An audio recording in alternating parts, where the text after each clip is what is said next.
ময়দানে আমলনামা ছেড়ে দেওয়া হবে। জাহান্নামীদের আমলনামা পেছন থেকে বা হাতে আসবে।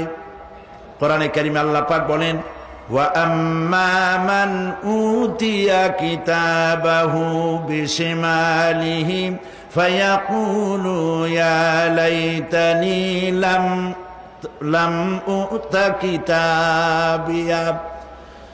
পেছন থেকে বাম হাতে যার আমলনামা আসবে, সে বলবে, আরে আমারে যদি কিতাবটা, আমার যদি আমলনামা না দেওয়াই হতো কত না ভালো হতো, আমার যদি হিসাব না নেওয়া হইতো কত ভালো হতো। ওয়ালান আদরি মা হিসাবিয়া ইয়া লাইতাহা কানাতিল কাদিয়া।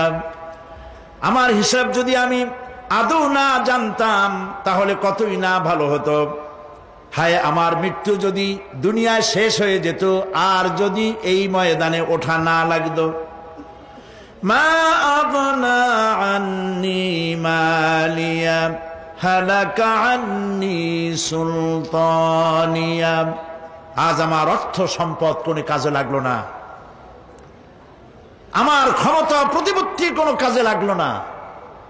বড় বড় বাদশাহ, বড় বড় প্রেসিডেন্ট, প্রধানমন্ত্রী কিয়ামতে এতিমের মতো দাঁড়ায় থাকবে, বলবে আমার দলবল কই, যারা সেলুট দিত তারা কই, টাকা কই, পয়সা কই, বিষয় কই, সম্পত্তি কই, কিচ্ছু পাবে না। প্রিয় ভাই সব, এই পৃথিবীতে ক্ষমতা যতদিন থাকে পুলিশ সেলুট মারে, আর্মি সেলুট মারে। আমল যদি খারাপ হয় ফেরেশতা যে কি দিয়া মারবে চিন্তাই করতে পারেন। আমি লক্ষ্য করেছি পুলিশ, বিডিআর, আর্মি যখন সেলুট দেয় দুই রকম মারে, হাত দিয়া মারে আর বুট পায় আছে, এক জুতা আর এক জুতার সাথে ঠস করে আরেকটা লাগায়। আমি চিন্তা করছি দুইটা দেয় কেন, হাত দিয়েও দিল পাও দিয়েও দিল, অর্থ কি? অর্থ পরিষ্কার। সরকারের মন্ত্রী, সরকারের লোক, আপনি আমার সেলুট পাইতে পারেন, ব্রিটিশ নিয়মে মারল হাত দিয়া, আর একটা ইশারা দিয়া দিল, মারে হতি ইশারা।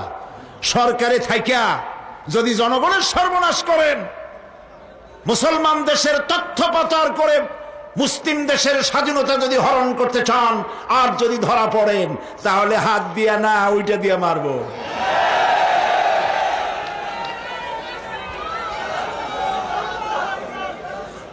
মানুষ কিয়ামতের ময়দানে রাজা বাদশাহ সব হয়রান হয়ে যাবে। জাহান্নামীদেরকে